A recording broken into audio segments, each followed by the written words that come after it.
জি, কাকে চাচ্ছেন? আ এটা কি ইসমাইলের বাসা? আপনি কে? আপনি প্লিজ বলুন এটা ইসমাইলের বাসা কিনা? ইসমাইলের পরিচয় পরে দিচ্ছি। তার আগে আপনি বলুন আপনি কে? আর একটা অপরিচিত মানুষকে আমি ইসমাইলের কথা কেন বলতে যাব? আপনি আমাকে ইনশিওর করুন এটা ইসমাইলের বাসা কিনা? আমি অনেকদিন ধরে ওকে খুঁজছি, পাচ্ছি না। আশ্চর্য তো! আপনি অনেকদিন ধরে ইসমাইলকে খুঁজে পাচ্ছেন না মানে? বিষয়টা আমি মোটেই ক্লিয়ার হতে পারছি না। আপনি কি বলছেন এগুলো? উল্টোপাল্টা কথা। আপনি ইসমাইলের কি হন? এত এনশিওর হতে চাচ্ছেন এটা হচ্ছে ইসমাইলের বাসা কিনা কনফার্ম হতে হবে কেন? বলুন তো।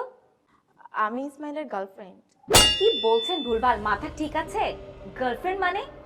মানে কি দিনে দুপুরে কি আজকাল উল্টাপাল্টা কিছু খান নাকি? হ্যাঁ, ভুলভাল বাসায় চলে এসে উল্টাপাল্টা কথা বলছেন।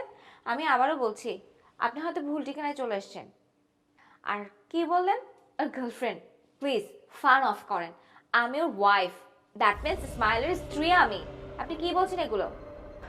দেখুন, আমি মিথ্যা বলছি না বা ফানও করছি না। আমি ইসমাইলের গার্লফ্রেন্ড। দীর্ঘদিন যাবত ওর সাথে আমার রিলেশন। কিন্তু কিছুদিন যাবত ওকে আমি খুঁজে পাচ্ছি না। ইভেন ওর কন্ট্রাক্টেও ওকে আমি খুঁজে পাচ্ছি না। তাই অনেক কষ্ট করে এই বাসার অ্যাড্রেসটা ম্যানেজ করে আমি এখানে চলে